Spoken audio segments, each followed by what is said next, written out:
It did clear up. We've got some blue skies. An interesting thing in the way these lava caves are formed. Look at all the meat I'm taking home there. Did you guys have a good time? Yeah! Well, Nathan, good job. Thanks for calling that in, Warren. It's time for another episode of Jared Scott Outdoors. This week on Jared Scott Outdoors, we're heading out into Harriman State Park on horses to hear the elk bugle. We've got a great show for you. Stay tuned. As I mentioned before the break, this week on Jared Scott Outdoors, we're heading into Harriman State Park to listen to the elk bugle. Now, I actually alluded to this a few weeks ago when we did a trail ride up into the mountains with Dry Ridge Outfitters and Russ Little. Now, one of the big things that he does during September and October is in Harriman State Park here, he does the horse rides. And it's one of those opportunities where you can actually get family and friends out to listen to the elk bugle that might not normally get the opportunity to do that. And so, as you can see, I've got my wife with me, and I'm really excited to get her out there. We've got 6 kids, and it's been really tough to get her out. We've wanted to, but every time when the elk hunt's going on, she's taking care of the little ones while I'm out playing. And so this is an opportunity for us to come out and just spend a couple hours in the evening and not too far from home and get out there on horses to see the beautiful Harriman State Park and hopefully hear some elk bugle. Now it's just a week into September right now, and so the elk are just starting to get into it a little bit. We're a little early, but that's because we wanted to come up here and film this and show you all about this in time for you to come out here and hit this when it's actually just really hopping, because it's only going to get better from about mid-September all the way through most of October. It's just the elk are going to be screaming. So we're going to hop on the horses, we're going to head out there, and we're going to meet Russ, and hopefully we'll find some elk and listen to some elk and just have a great time. Harriman State Park is an 11,000-acre wildlife refuge in the greater Yellowstone ecosystem in the Island Park area. It has over 20 miles of trails that can be used by horse riders, hikers, those on bikes, and even cross-country skiers in the wintertime. The park is home to elk, deer, moose, bears, and sometimes wolves. And make sure to keep an eye out for the trumpeter swans, the sandhill cranes, and lots of other waterfowl.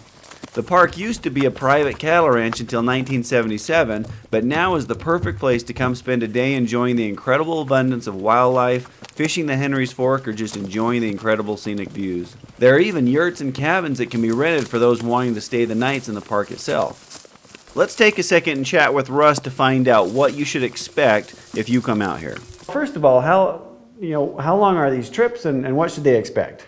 Well, they range anywhere from 2.5 to 4 hours, so it's a little longer than our average ride in the summer. We're kind of doing a local appreciation price, so we got it priced right at $50 a person. And then we go out there and we hopefully see and hear a bunch of elk bugling, moose. We see deer quite often. About anything, we just kind of play it by ear, but we're out there to have a good time. I was talking with Russ before we came out. I said, all right, what should we wear? And he said, well, if you wear camo, that really works. Now, he's not in camo at all. And there's some other people that are going to be riding that you'll see are in blue coats and just they're street kind of clothes. They're not from here. They don't hunt. And here I am in camo. But for me, I'm actually planning on hopping off the horse a couple times and maybe hunkering down. When we're out on the trail, what's going to happen? Well, we're going to play it by ear, see what the elk are doing. Every time we go out, it's just a little bit different. We'll typically go find a few high points, kind of get an idea of where the elk are going to be, start heading in that direction, and then if we can get treed up and overlook a meadow and kind of watch some meadows there while the bulls come out, hopefully get to see them in the wallows and different things like that. So we just kind of play it by ear. If the people want to ride more, we'll keep riding. If they want to watch the meadows, we can do that too. Let's head out and see what happens. Okay. We headed off to meet up with another group that had a head start on us on the many miles of trails into the park. The guides, of course, know where the best areas are to hear and see the elk and took us in that direction. Over the first few miles, we really didn't hear any of the high-pitched bugles we were listening for. But that being said, the horse ride through the beautiful country almost made us forget why we were here, as we were engrossed with the scenery and relaxing horse ride. Even though we weren't hearing any elk yet, we saw moose, grouse, and lots of other waterfowl in just the first half hour. We hadn't heard anything in the first half hour, but I wasn't worried. I could tell we were heading into what looked like prime elk habitat, and we're about to find out that the elk would be on fire this evening. Stay tuned to see and hear all the big bulls we were about to hear screaming for ourselves. At the start of the show, we were heading on horseback into Harriman State Park to hear the elk bugle. Now let's show you what happened.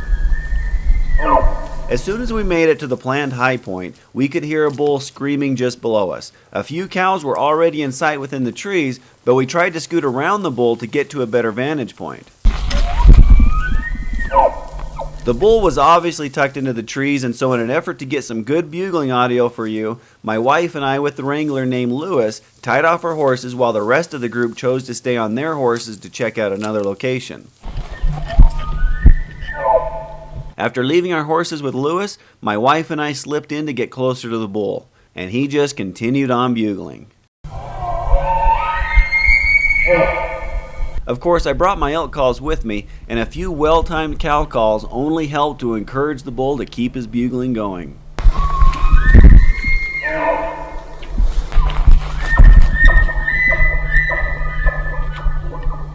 We continued to close the distance and got to within just over 100 yards from the bull still hidden in the trees. That's when we bumped a couple cows that were only about 30 yards from us. With the cows spooked, I let a small bugle go just to rile up the bull, making him think another bull was closing in on his harem, and he screamed back at us a few more times as we rounded up his cows and slowly moved them away from us.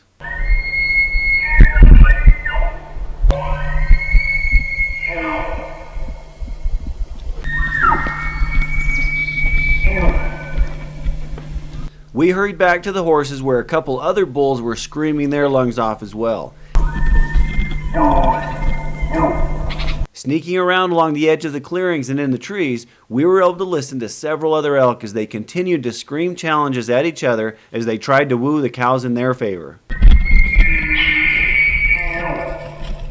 So we came back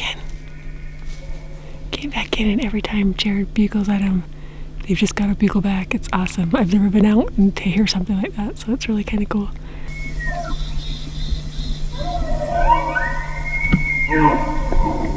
While the bulls seemed to keep just within the trees, making it difficult to see them, we must have heard well over 100 bugles as darkness began to fall all around us, and we headed back to the horses.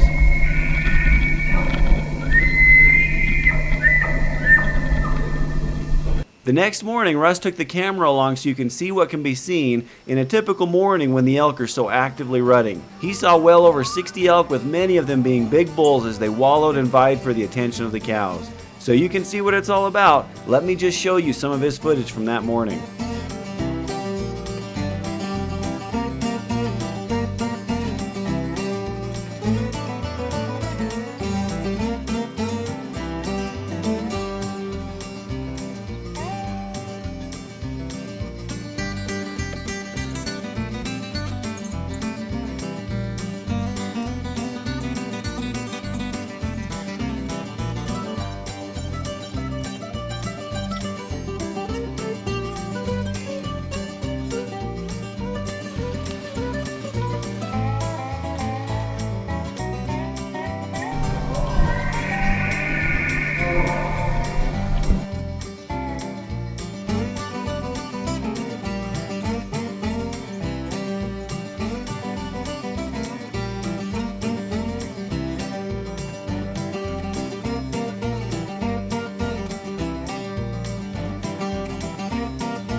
Back to the night before, Candace and I rode back with our guide to the stables and heard many more bugles all around us in the dark as we rode.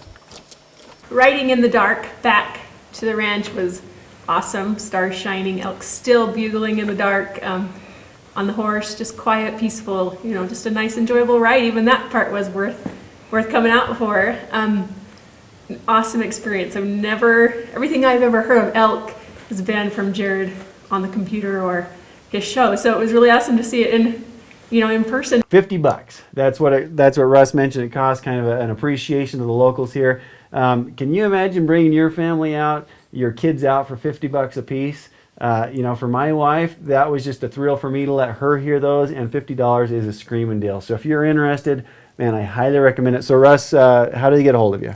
Pretty simple. 558-RIDE is our phone number. RIDE will get you right to the headquarters wherever we are. That phone's linked to us. Or you can get on the website there and look up dryridge.com, which will link us to our email address. But that phone number is usually connected with me or my wife. All right. And when I just found his number, I just Googled Harriman Park horse rides and got it that way too. Yeah. So anyways, we had a great time. This is something I definitely recommend to anybody here. You're missing out if you don't come up here.